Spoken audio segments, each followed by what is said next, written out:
You can be beautiful, you can have the most amazing walk, you can have the most beautiful gowns, but if you don't know how to talk, it's over.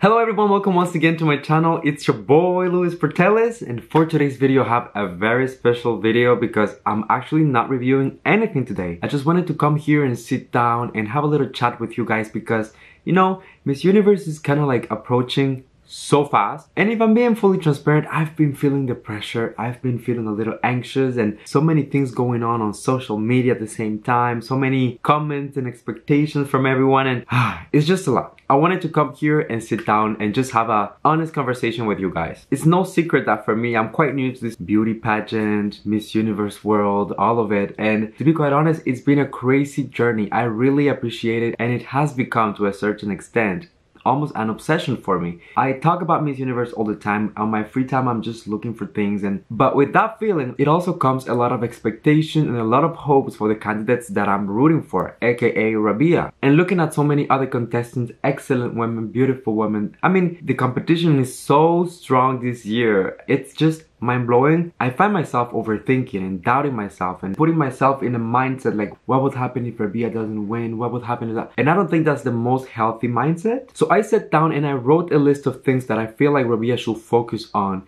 before and during the competition in order to become the Miss Universe 2020 winner. Before we get into the video, as usual, I'm just gonna ask you to leave a like on my video so that it gets recommended to more people. Subscribe to my channel for more videos like this one almost every single day.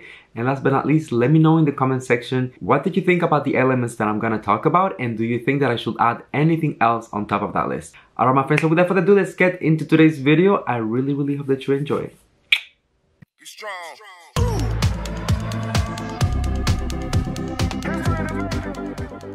Alright everyone, so let's get right into it. I think that the first thing that Rabiya should focus on in order to get the crown during Miss Universe 2020 is her social media presence, baby.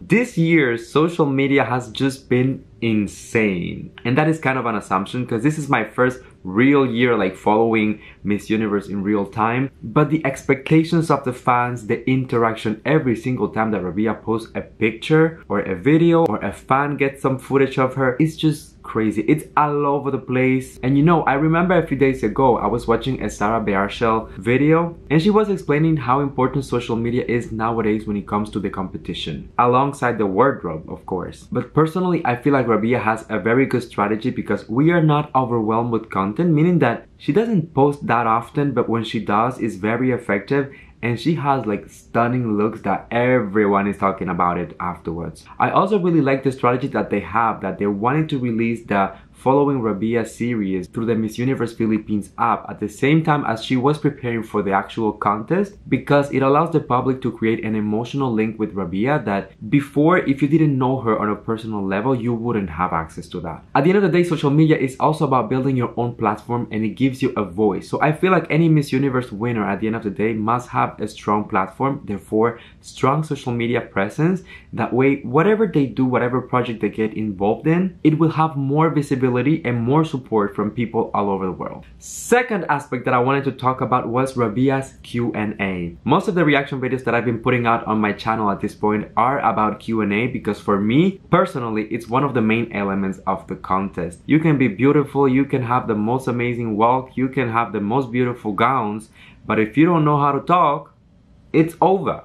And what I can tell you based on what I've seen from Rabiya and from the other contestants is that Rabiya is a natural speaker. She speaks from her heart, very natural, very eloquent. When Rabiya speaks, you don't want to take your eyes off her. You just want to like focus on that and get every single layer of the answer that she's providing. And what I mean by that is that she speaks with a lot of purpose. There's meaning to it. So you get wrapped in the answer. Now, something that she should focus on during the competition when it comes to this is the fact that there is a time limit. And most of the interviews that I've seen so far of Rabiya, she actually takes the time to explain and elaborate and give elements to the answers, which is excellent. But I think that within the context, she has to focus on staying concise but precise and make sure that she inserts those elements that make the answer meaningful. If she's able to do that, I have no questions that she'll be able to get one step closer to the crown. Number 3 is the Hala Bira walk. This is probably the most talked about walk in the recent years, because Rabiya, I feel like they have kept it such a secret.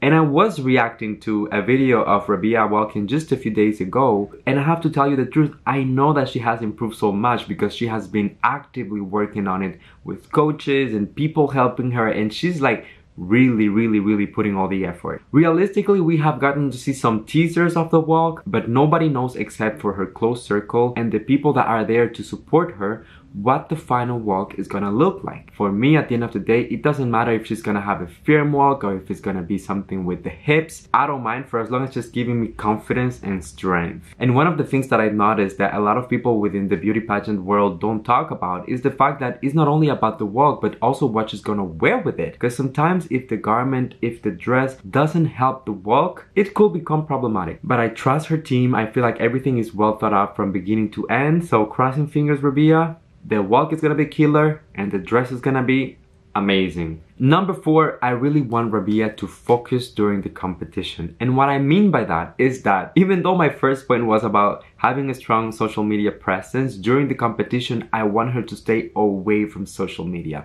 Of course, there's going to be a lot of love and a lot of appreciation for Rabiya while the contest is going on, but there's also going to be a lot of hate, and that is to be expected. Under no circumstance, I want her to get in her head and start doubting herself, not at that point during the competition where she's gonna be so close to the crown. It's not the moment, honey. I truly believe that at that time, she only needs to talk to her team, to her close circle. If she's gonna be using her phone or anything like that, let it be for like a FaceTime with her family or people who are meaningful to her. Although we'll be cheering for her, although we'll be sending all the love in the world, I don't want her to go social media. Don't open Instagram. It's not worth it.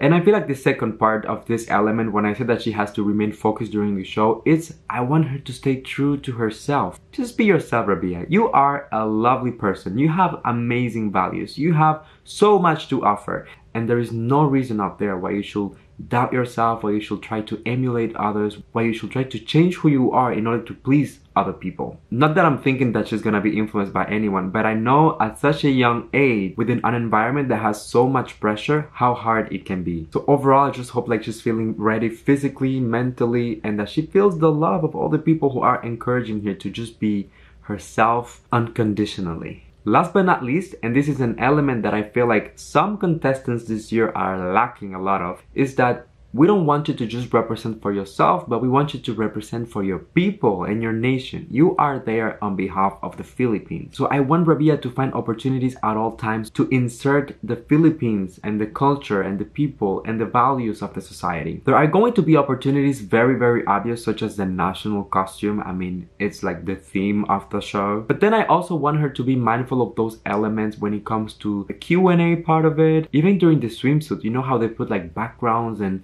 videos, and there's like all of these extra added elements. I feel like those are opportunities to really represent for people, give a voice, and give visibility at the end of the day. I feel like Filipinos are very strong at this, because I think of Pia, for example, and her dress with that beautiful blue, and then you had Catriona with the red dress and the lava walk, and every single thing has a theme about the Philippines. I feel like that's what's so interesting about it. It's not just about watching the show and looking at the runway and the dress, but actually trying to get the meaning of things, because everything is done with purpose. You know what? I'm actually gonna add a very last element to this list, and it's Rabiya, baby, just have fun.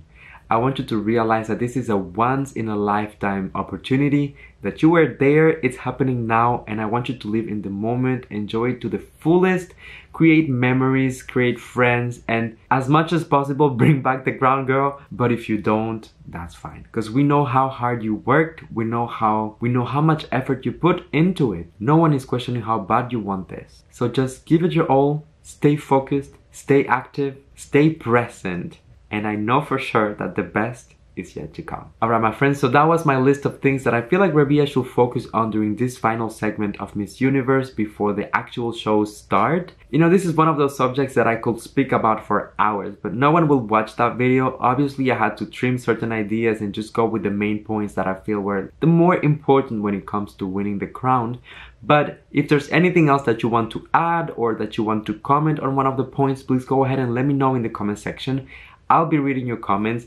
And also let me know if some of you feel the same way as me. I don't know why I'm getting this like big anxiety, lots of stress. The competition is kind of playing with my mental health, I'm not gonna lie. But I'm staying here, I'm staying strong, I'm supporting Rabiya all the way. Whatever happens, happens, but we are hoping for the best. Sana on. Alright everyone, don't forget to leave a like on my video so that it gets recommended to more people. Subscribe to my channel for more videos like this one almost every single day. And before you go, as usual, just come here and give me a hug. Don't we all need a hug right now? I mean, I need one. Please hug me strong. Thank you for coming and spending a few minutes out of your day here with me. Until I see you next time, please stay safe, be kind to one another. Sending you all my love, all my kisses. And I'll see you on the next one. Gosh, I'm gonna die.